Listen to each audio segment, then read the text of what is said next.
নমস্কার বন্ধুরা, এই যে আমি রাত্রেবেলা অফিস থেকে ফেরার পথে আমি কিছু শাক সবজি নিয়ে চলে এসেছি, যেমন মোচা, লাল শাক, নোটে ডাঁটা। এই যে লাল শাক নিয়ে এসেছি, লাল শাক আমার ছোটো ছেলে আমার সাথে সাথে ছাড়িয়ে দিয়েছি, এবার মোচাটাও রাত্রেবেলা ছাড়িয়ে রাখবো, আর লাল শাকের ডাঁটাগুলো রেখে দেবো, চচ্চড়ি খাওয়া যাবে। তো কত শাক সবজি নিয়ে এসেছি, মোচাটা ছাড়িয়ে রাখছি, কেননা মোচাটা ছাড়িয়ে রাখলে করতে সুবিধা হয়, ওই জন্য তো মোচা ডাঁটাগুলো ফেলে দিচ্ছি। আর এইগুলোকে আমি বড়া করব। এই যে এরকম থোকা থোকাগুলো না চালের গুঁড়ো দিয়ে বড়া করলে খুব ভালো লাগে। আজকে আমি মানে ভিডিওটা করছি আর মানে স্পিচটা দিচ্ছি, কিন্তু ফ্যান চালিয়েছি, হয়তো আপনারা ফ্যানের আওয়াজটা পাবেন, কেননা এত গরম, তো ফ্যান না চালালে ভালো মানে থাকাই যাচ্ছে না ঘরের মধ্যে, প্রচণ্ড গরম। আর এই যে লাল শাকটা পরের দিন সকালবেলা ভাজা শুরু করে দিয়েছি।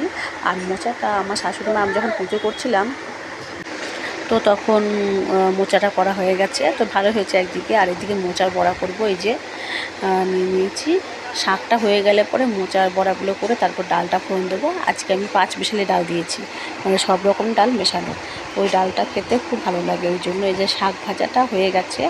আর 5 বিশালি ডালে পুষ্টিগুণ বেশি, খেতেও ভালো লাগে। আর যে আমরা যেটা থোর বলি, কলার থোর, সেই থোর দিয়ে রান্না করব। এই যে মোচাটা বেশ ভালো হয়েছে আর খেতেও খুব দারুণ হয়েছে। আর এই যে চালের গুঁড়ো, ময়দা আর একটু কালো জিরে, নুন, হলুদ, লঙ্কার গুঁড়ো দিয়ে ব্যাটারটা তৈরি করে এবার আমি মোচা বড়াটা করছি।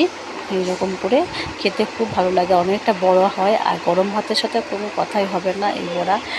গরমকালে ডাল আর বড়া হলে পরে বেশ ভালোই লাগে খেতে।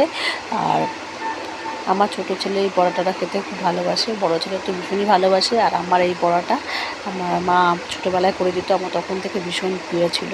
আর এই যে ডালটাও হয়ে গেছে, ডালের মধ্যে এই যে থোরটা যে আছে, মানে আমরা যেটা বলি বাঙাল ভাষায় ভাড়ালি, সেগুলো দিয়ে দিচ্ছি। এটা সেদ্ধ করে নিয়েছিলাম, আর একটু ডালের মধ্যে দিয়ে ভালো করে ফুটিয়ে নেব। কাঁচা লঙ্কা দিয়ে দিয়েছি ডালের মধ্যে। তো এই ডালটা বেশ ভালো লাগে। আজকে শনিবার তো নিরামিষ, তো নিরামিষ দিনে এই ডালটাই করছি আজকে। এর মধ্যে আছে মটর ডাল, ছোলার ডাল, অরহর ডাল, তারপরে আছে বিউলির ডাল, যেটা ভাজা, সব ডাল মেশানো ডাল। আমার ভীষণ ভালো লাগে মিশানো ডাল, যেটা বাংলা ভাষায় বলে কেওড়া ডাল আর কি। নামটা ভুলেই দিলাম। ডালটা ভালোভাবে ফুটে গেছে, আর একটু ফুটিয়ে পাঞ্চা ভাবটা কমে গেলে পরে তারপর নামিয়ে দেবো।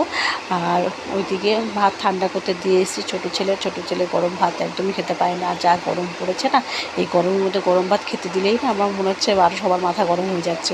তো কেমন লাগছে ভিডিওটা, ভালো লাগলে অবশ্যই লাইক ও শেয়ার করে দেবেন। সবাই ভালো থাকবেন আর সুস্থ থাকবেন, গরমে সবাই সাবধানে থাকবেন, আর প্রচুর পরিমাণে জল খাবেন। ঠিক আছে বন্ধুরা, সবাই টাটা, আসছি। এই মোচা পড়ে গেল।